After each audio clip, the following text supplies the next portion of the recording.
네, 오늘 요한복음 7장 16절, 18절 말씀을 가지고 부활절은 사랑입니다 라는 제목으로 함께 은혜를 나누도록 하겠습니다. 우리 제목 같이 한번 읽어볼까요? 시작!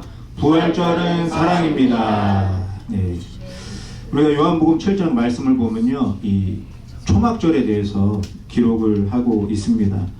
초막절은요, 유대인들이 지키는 그 3대 명절이 있는데 그 중에 하나죠. 6월절, 77절, 초막절, 이 세 가지 중에 하나입니다. 아주 중요한 명절이죠. 그래서 하루만 지키지 않고요, 이 명절을 일주일 동안 보냅니다. 뭐 미국에서도 추수감사절 뭐 이렇게 한 주 보내는 것처럼 이 초막절에 일주일 동안 이 명절을 보냅니다. 이 명절이 축제죠. 잔치 날입니다. 많은 사람들이 모여서 기뻐하고 감사하는 그런 즐겁고 행복한 절기입니다.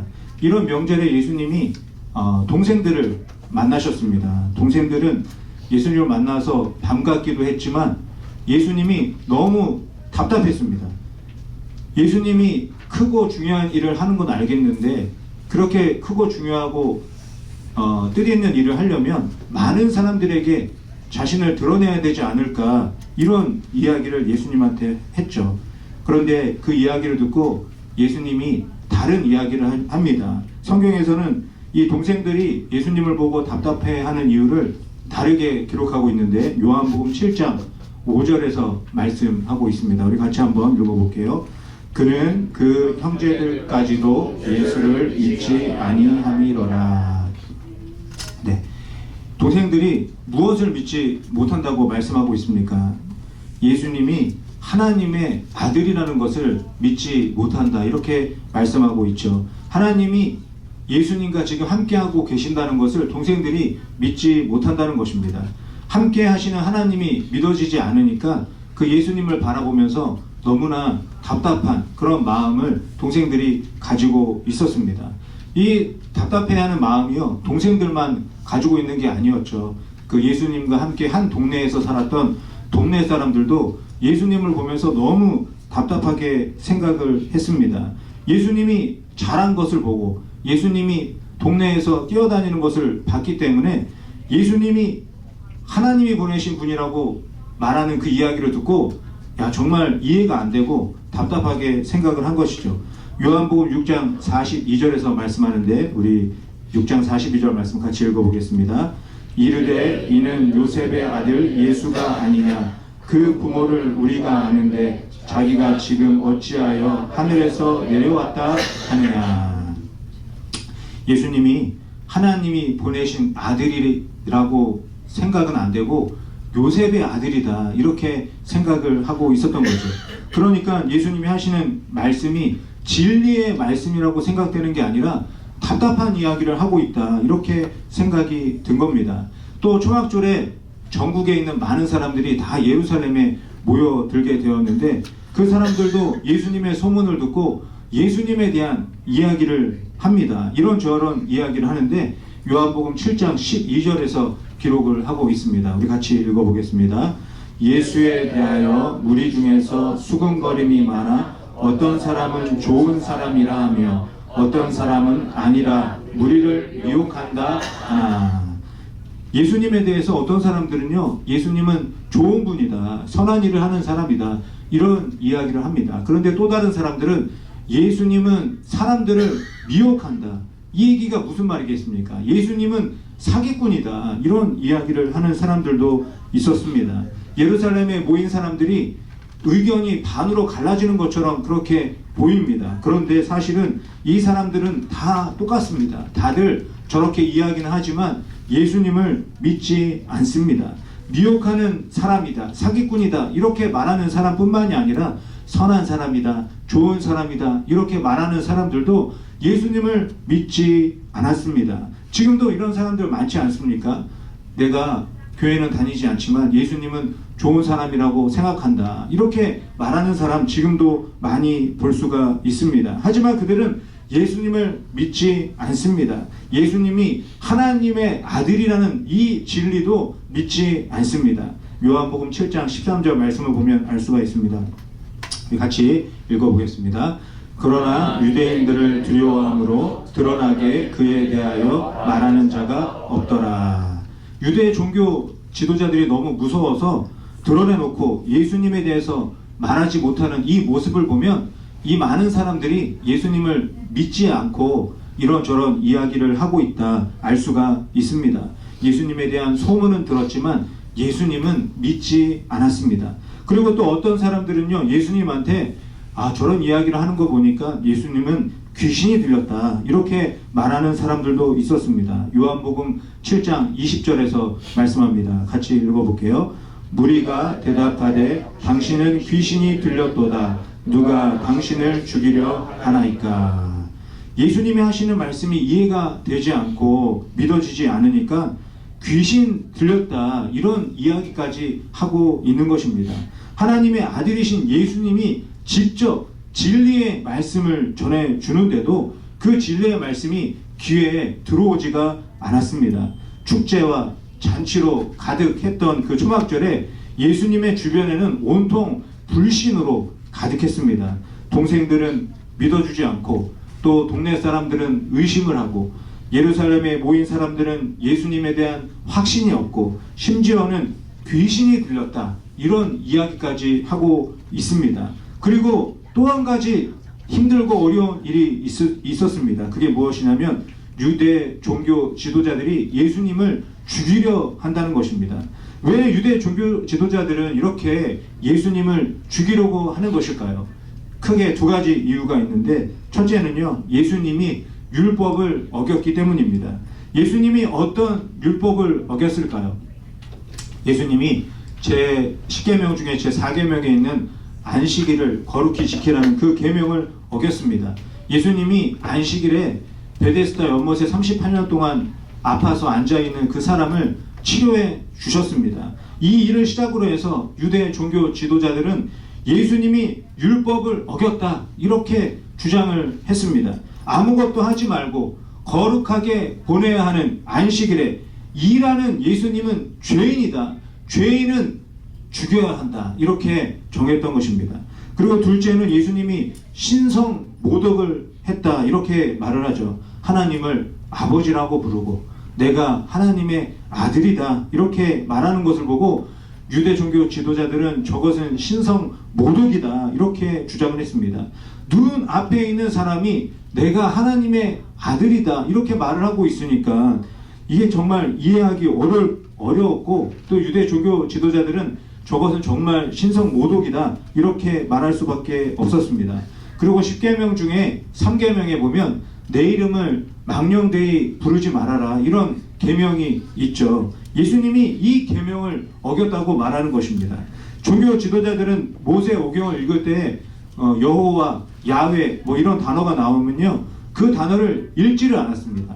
그 단어 대신에 아도나이, 엘로힘 이렇게 말하고 넘어갔고 더 경건하다고 자기가 생각하는 사람은 그런 야훼, 여호라는 단어가 나오면요 아예 읽지를 않았습니다. 그냥 몸만 흔들고 그 단어를 넘어가 버렸습니다.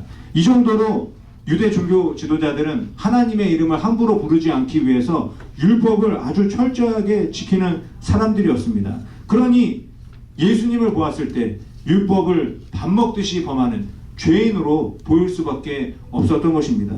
이렇게 율법을 목숨 걸고 지키는 종교 지도자들에게 예수님이 한 말씀 하십니다. 요한복음 7장 19절에서 말씀하는데 우리 같이 읽어보겠습니다. 모세가 너희에게 율법을 주지 아니하였느냐? 너희 중에 율법을 지키는 자가 없도다. 너희가 어찌하여 나를 죽이려 하느냐? 너희 중에 율법을 지키는 자가 없다. 유대 종교 지도자들에게 이런 이야기를 합니다. 그러니 그 사람들이 이 이야기를 들었을 때 얼마나 기가 막히겠습니까? 지금 누가 누구에게 할 소리인가 이런 생각을 했을 것입니다. 유대 종교 지도자들은 모세의 율법을 지키고 있는 자신들을 정말 경건하고 거룩하고 영적 권위가 있다 이렇게 스스로 생각을 했습니다.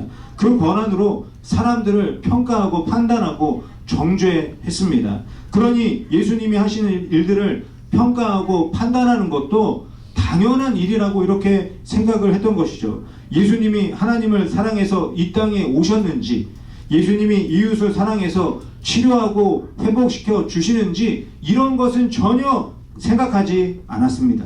요한복음 7장 23절 말씀도 우리 같이 읽어보겠습니다. 모세의 율법을 범하지 아니하려고 사람이 안식일에도 할례를 받는 일이 있거든 내가 안식일에 사람의 전신을 건전하게 한 것으로 너희가 내게 노여워하느냐. 아무것도 하지 않고 거룩하게 지켜야 한다고 주장하는 그 종교 지도자들도 이 안식일에 종교적인 행위는 했습니다. 그런 모습을 예수님이 말씀하시는 거죠. 그런 거를 하면서 사람을 살리고 사람을 치료하고 도와주고 섬기고 사랑하는 것은 하지 말라고 하는 이 유대 종교자들의 모순에 대해서 예수님이 말씀하고 계시는 것입니다. 그러면서 이어서 말씀하시는데 7장 24절 말씀, 예수님의 말씀 같이 읽어보겠습니다. 외모로 판단하지 말고 공의롭게 판단하라 하시니라. 눈에 보이는 것으로만 판단하지 말고 무엇을 위해서, 누구를 위해서 이렇게 하는지 보라고 예수님이 말씀하고 계십니다. 하지만 이 유대 종교 지도자들은요, 그런 예수님의 말씀이 귀에 전혀 들어오지가 않았습니다. 그저 율법을 어긴 사람, 신성 모독을 하고 다니는 사람으로만 보였습니다. 그래서 그 예수님을 죽이는 것이 율법을 지키는 것이다, 이렇게 생각하고 있었습니다.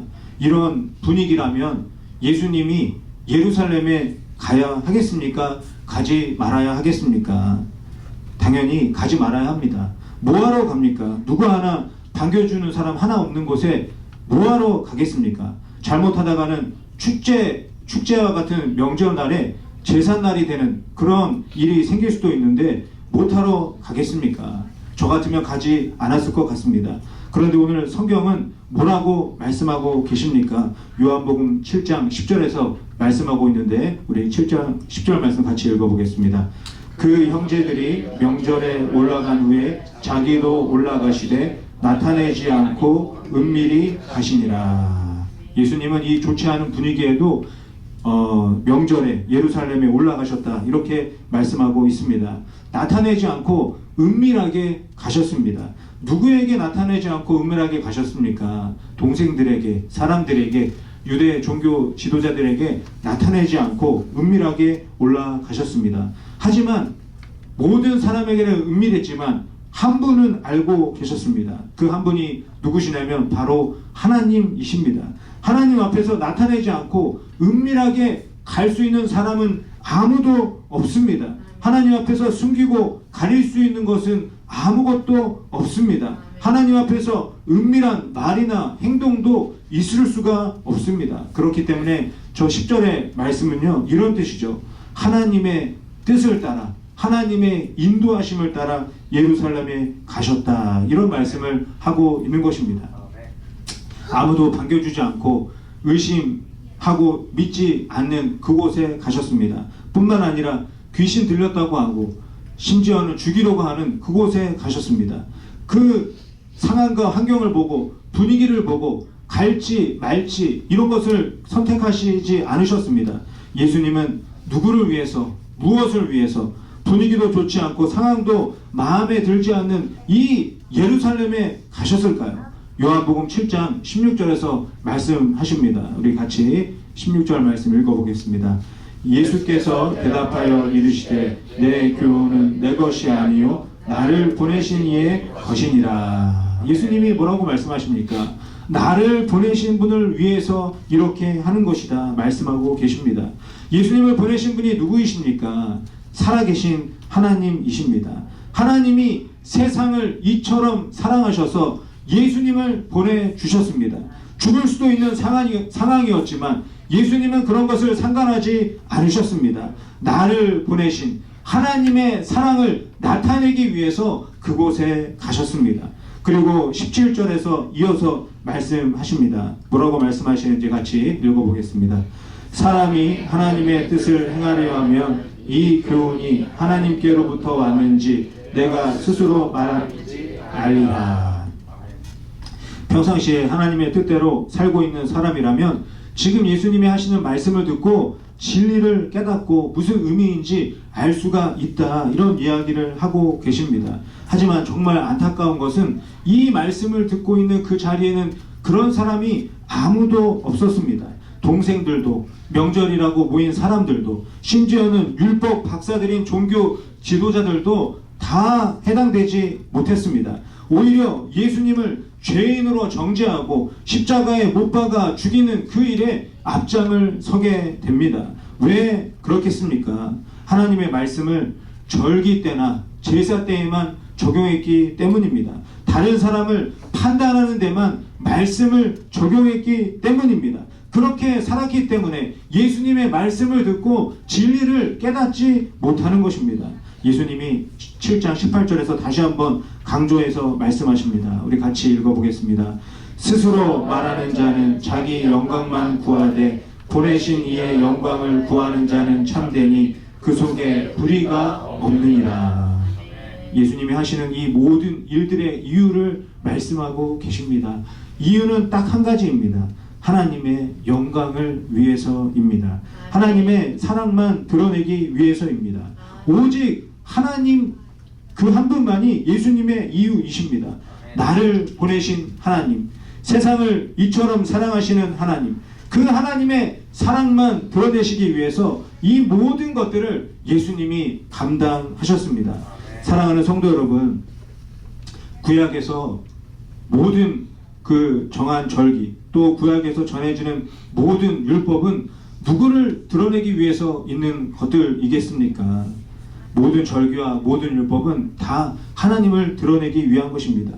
절기를 철저하게 지키고 율법을 빠짐없이 다 지켜도 그곳에 하나님이 함께 하시지 않는다면 그 절기와 율법은 아무것도 아닌 것이 됩니다. 그런데 종교 지도자들은 어떻게 살았습니까? 절기를 지키는 곳에서도, 율법을 행하는 곳에서도 하나님이 함께하지 않았습니다. 하나님 대신에 자신들이 그 자리에 앉아 있었습니다. 자신들의 거룩과 경건을 드러내면서 다른 사람들을 비판하고 정죄하는 신이 되어 있었습니다. 유대 종교 지도자들은 자신들을 드러내기 위해서 거룩하고 경건한 삶을 살았습니다. 하지만 예수님은 그러지 않으셨습니다.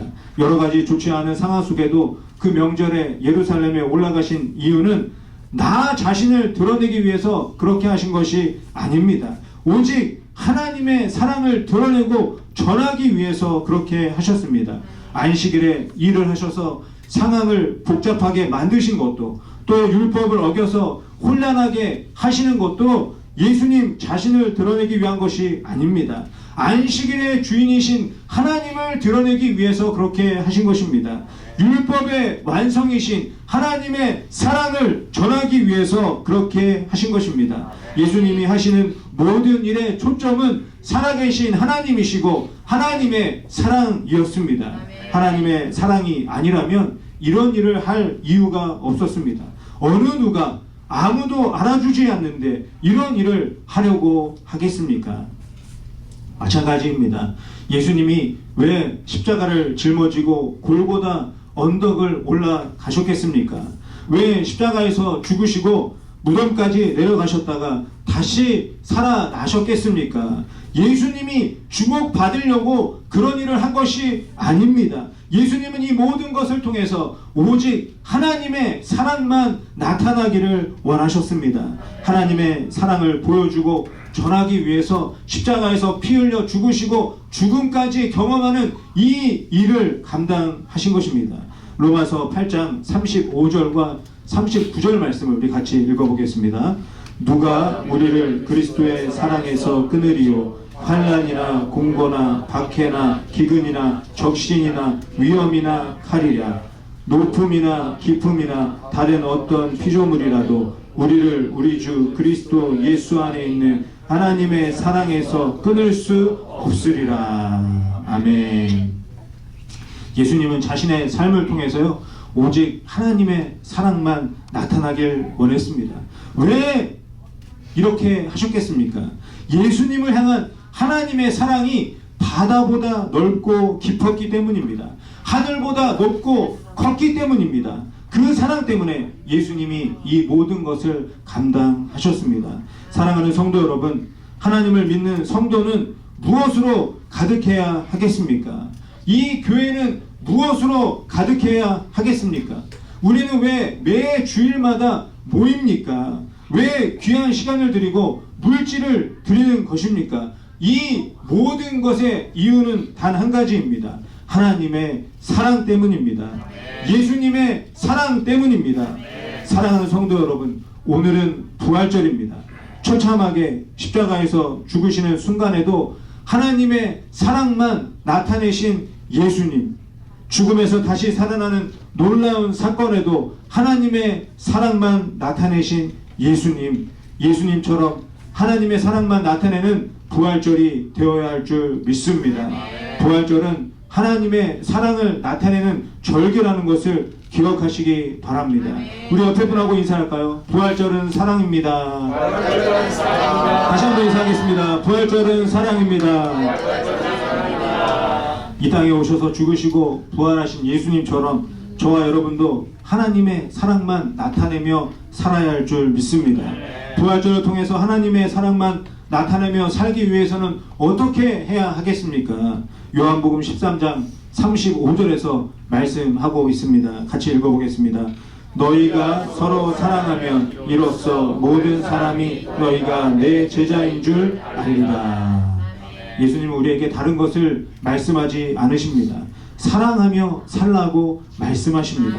저와 여러분이 서로 사랑해야 합니다. 서로 사랑하는 것이 하나님의 절기를 지키는 삶입니다.